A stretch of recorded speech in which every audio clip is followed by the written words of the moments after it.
Sneha steel and furniture centre Salgare. आमच्याकडे steel भांडी, संसार उपयोगी साहित्य, sofa set, furniture, cooler, dining table, आटा चक्की व इतर साहित्यांचे एकमेव ठिकाण एक, व्हरायटी अनेक। आता शुभ मुहूर्ताची सुरुवात सलगरेतील स्नेहा स्टील मधील खरेदीनेच। वाजवी दर, सजवा फर्निचरने तुमचे घर। सर्व साहित्यावर बजाज फायनान्सची खास सोय उपलब्ध। स्टील भांड्यांना 5 वर्षे गॅरंटी, तर फर्निचर साहित्यास किडवाळीपासून लाईफ टाइम वॉरंटी। खात्रीशीर खरेदीसाठी मिरज पूर्व भागातील एकमेव ठिकाण Sneha steel and furniture centre Salgare. आमचा पत्ता रवींद्र वस्त्रनिकेतन शेजारी सलगरे। संपर्क 90 96 25 91 38। प्रत्येक बातमीतील घटनेच्या वास्तविकतेची तुलना थेट पाहत रहा चांगली अपडेट। मिरजेत तहसील कार्यालय आवारामध्ये नगर भूमापन कार्यालय आहे।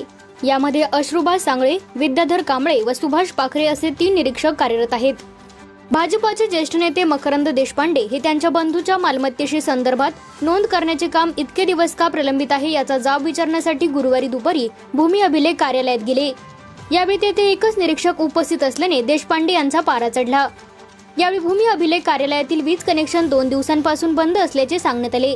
त्यानंतर खंडित असलेला वीज पुरवठा कधी सुरू होईल असा प्रश्न त्या कार्यालयातील कर्मचाऱ्यांनीच मकरंद देशपांडे यांनाच विचारला। यावेळी भाजप ज्येष्ठ नेते मकरंद देशपांडे यांनी जिल्हाधिकारी, पालकमंत्र्यांचे पीए बाळासाहेब यादव यांच्यासह महिला अधिकारी लासूरने यांना दूरध्वनीवरून संपर्क साधत भूमी अभिलेख कार्यालयाची तक्रारही केली। परंतु कर्मचारी सांगळे यांना जाब विचारणाऱ्या वरिष्ठांना साबळे यांनी अर्जदार चुकीचा असल्याचे सांगत प्रकरण फेटाळले असल्याचे सांगितले। यापूर्वी पण याच कामाच्या बाबतीत आमच्यावर दबाव होता, परंतु आम्ही चुकीचे काम केले नसल्यामुळे आम्ही अजूनही इथे टिकून आहे। आमचं कोणीच काही करू शकणार नाही असे म्हणत एका कर्मचाऱ्याने चक्क तक्रारदार यांना उडवून लावले अशी सूत्रांची माहिती आहे।